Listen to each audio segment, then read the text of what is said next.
And when it comes to the daily exchange volume, that is also confirming that we are most probably in a bear market, because the volume is just draining out and we are just trending down. Lower highs, lower lows. If we want to become more bullish, aiming for higher levels in crypto, we need to see the daily exchange volume keep up with higher lows and higher highs. And right now, we are not seeing that. Hi everyone, warmly welcome to this week's Market Outlook. This is the place where we'll leave out the emotions and focus on logics. My name is Hassa. I've been trading and investing for over 8 years. And I'm going to go through the macro view and then we're going to have a look at the chart. So let's start with the Forex Factory calendar here.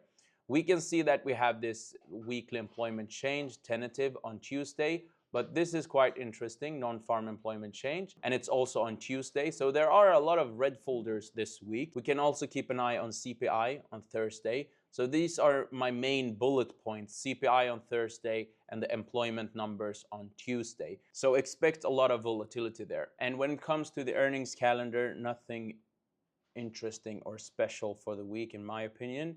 And then we have the fear and greed index. We can see the S&P 500 is still in greed, and there is more room to go to the upside and more room to the downside. And it will be interesting to look at the charts. When it comes to crypto fear and greed index, we are still in extreme fear, and you can see here last time we were at those levels was in the tariff crash in the beginning of the year. And if we are in a bear market, I mean, the most probable scenario is to see the fear and greed index at least come up to the 50% level, because overall, as you can see here, generally we come to the levels here at 10 and then we jump up to at least 50% or up to higher levels if we are in a bull market. But you can see a lot of times we just jump up to 50 and down again, 50 down again.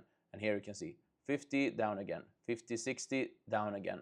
So that is something to keep in mind. And when it comes to the daily exchange volume, that is also confirming that we are most probably in a bear market, because the volume is just draining out and we are just trending down. Lower highs, lower lows. If we want to become more bullish, aiming for higher levels in crypto, we need to see the daily exchange volume keep up with higher lows and higher highs. And right now, we are not seeing that. And if we check the chart of Bitcoin, as I've been telling you earlier, I'm aiming for this low here, and I'm aiming for lower levels, as long as we are not showing any sign of strength here. As of now, we don't see any sign of strength.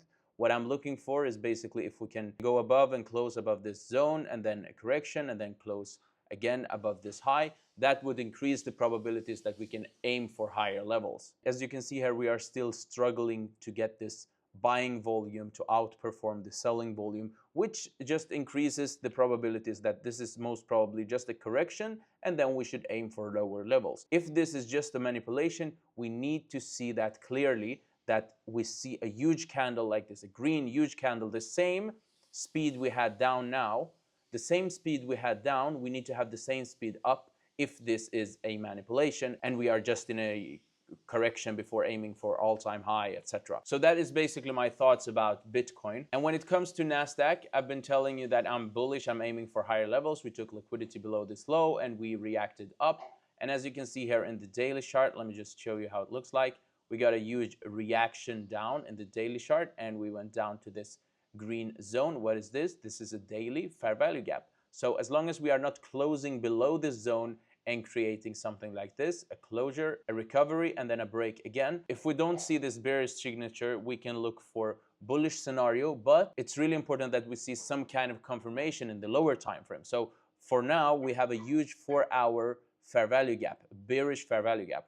So what I need to see is the price to be able to go above this fair value gap and close. If we can see a correction after that and then a break again, that would increase the probabilities to aim for even higher levels in Nasdaq. And here, if we check the USDT dominance in the weekly chart, we can see that we have been going around here in a range. And as long as the USDT dominance is bullish, that means bearish for the crypto market, because generally when this chart is going up, people tend to sell their crypto to hold stable coins as USDT because they feel it's more safe. And in this case, what we have been seeing earlier is basically a correction here and then a huge move up. And that was basically the bear market of Bitcoin, last bear market cycle. And right now we have been seeing this move up, similar to this move. If we can see a small correction, that would increase the probabilities to see a small recovery in Bitcoin before going down to that huge leg into the bear market. That would run up this price even higher. I'm not saying it is going to happen.